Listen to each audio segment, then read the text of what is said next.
What's going on, pipe people? The Pipe Hunter back at you. Coming at you with another HU tobacco review today.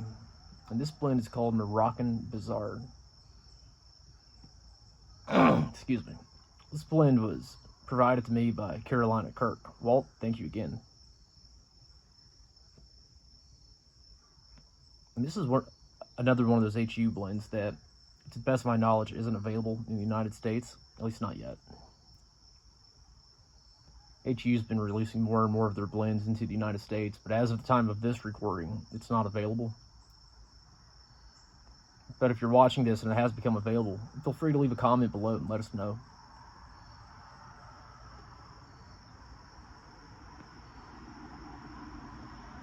So, from the sample I got, the moisture was perfect, and I'd say it's perfect right out of the tin for smoking.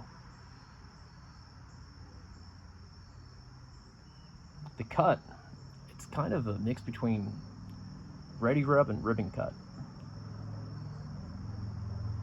But it packed fine as is. I didn't feel the need to break it up anymore.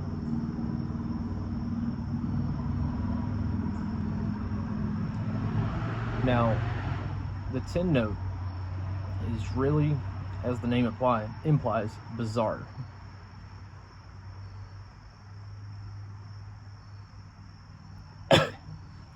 It's definitely different, maybe even odd. In my written review, the way I worded it was, the tin note is an entracing plethora. Let me try that again. An entracing plethora of aromas. And there's a lot of aroma going on. So, exotic fruit, exotic spices, and exotic incense. Needless to say, this is an exotic blend.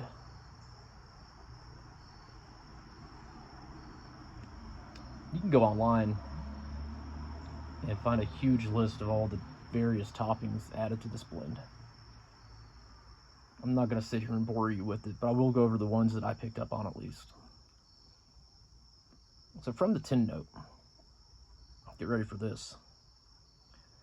What I picked up in the tin aroma is citrus fruit, endless spice, cinnamon, clove, ginger, figs, and a touch of hay from the Virginias.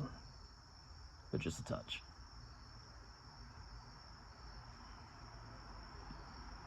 It's a very, very busy tin aroma.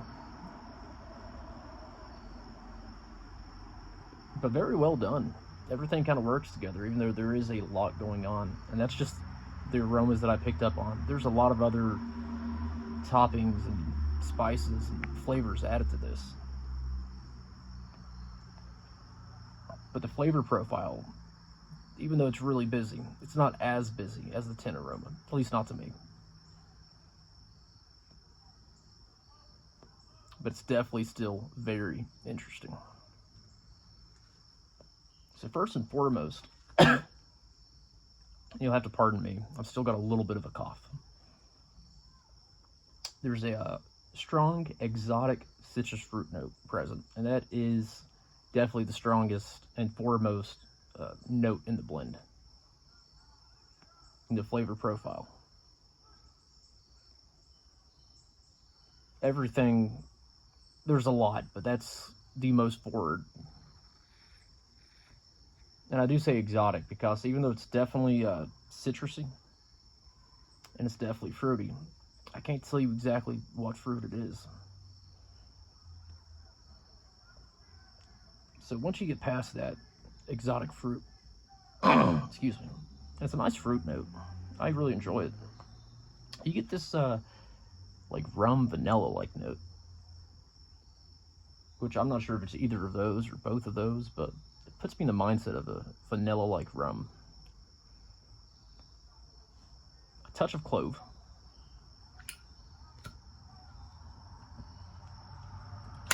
Have you ever had those clove little cigars, the filtered cigars? Those are all clove. Well, it's not all clove, but the flavor profile is all clove. This has just a touch of that.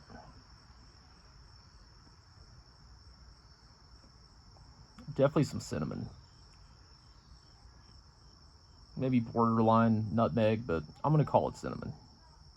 That's what it reminds me of. Excuse me. Now, I didn't really get any peppers in the tin aroma, but I do get a touch of pepper in the flavor profile.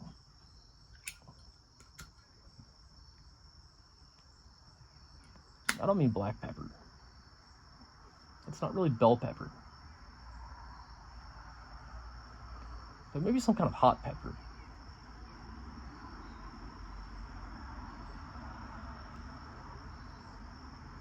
But if you get around to smoking this blend, look out for that and see if you notice it.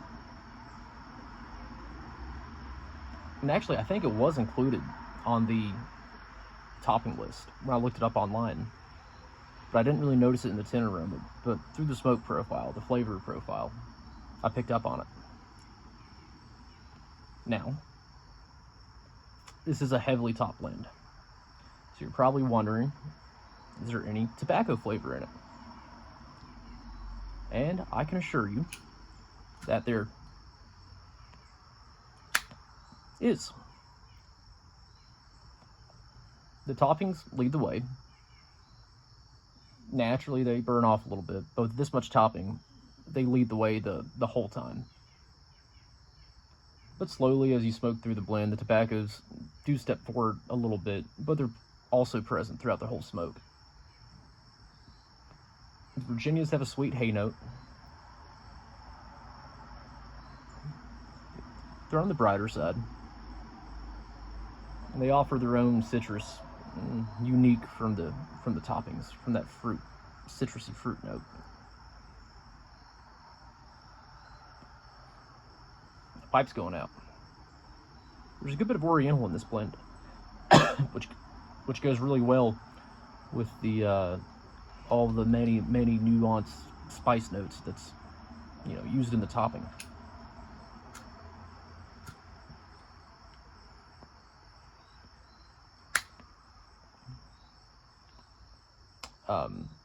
The oriental has an oriental spice note. That flavor that oriental tobacco has. Definitely has an herbal quality to it. Notes of incense. And very floral. So all of these notes are kind of boosted by the topping. Or at least maybe they boost the topping. But the two work together hand in hand. Now there's black cavendish in this. But it's in very small quantity. It's in a very small quantity. To be honest, if you hadn't mentioned it, with all the notes going on, I probably wouldn't have picked up on it. But because I knew it was there, I kind of do pick up on it. I can tell it's there, but its effect is very mild.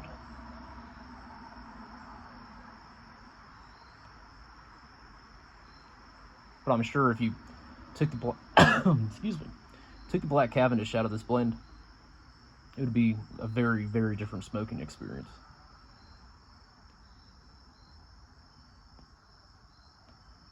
So this blend is unique.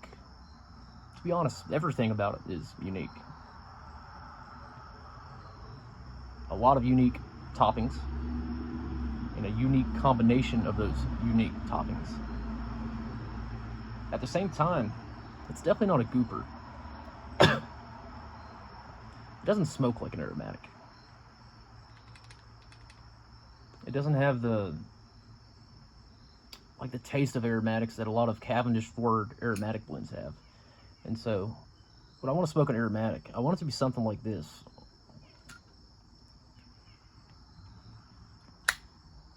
Where even though it's topped and heavily topped, it's not goopy.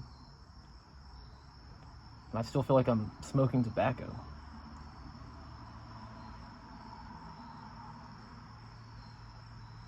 But I've never seen another blend quite like this one. Between the toppings the way the toppings, I guess, adhere to the tobaccos. It smokes like a Virginia blend would, yet it's topped. Now, we'll say this does smoke best when packed a little bit on the lighter side, so bear that in mind. It might take you a few bowls to get the hang of it, but it's not too finicky. But I think that will be some good advice to follow, at least your first time packing a bowl of this. It does require, at least for me, a little bit more than average relights. It's going to be a little worse with me making the video because I have a hard time concentrating on talking and keeping the pipe lit and all that. But that shouldn't persuade you to not try the blend if you get the chance. If you get the chance, you absolutely should try the blend. It doesn't smoke hot. It doesn't bite. It has an ever so slight rough edge. Just slightly. There's a little spice to it, maybe from the pepper topping that almost leaves your mouth feeling like you've ate a hot pepper. Just not a very strong one. And I think the best advice I would give, other than pack a little bit on the light side, is approach this like a Virginia. I think Virginia is a large component of the blend, more than the Oriental, definitely more than the black Cavendish. But don't smoke it like you would a typical aromatic. Treat the blend with some respect. Go in with the mindset that you plan on having a conversation with it. Pay attention to it. Listen to what the tobacco has to say. Adjust your smoking cadence or whatever you need to as you pay attention to the tobacco, and you'll be okay. I'm excited about this blend. When I get excited, I get a little tongue-tied. Mumble a little bit, maybe a little stutter here and there. But I smoke a lot of different blends, and it's really great to have a very unique one-off experience like this. So I can't thank Kirk enough for sending this my way. I think I have 2 more blends of his that I need to review. St. Bruno Flake, which I had years ago but didn't do a review on. And same with Gall with the Brothy Flake, which was a blend I asked him about. He said he would send me some, and he sent like 8 blends. But that was the one that started all these reviews.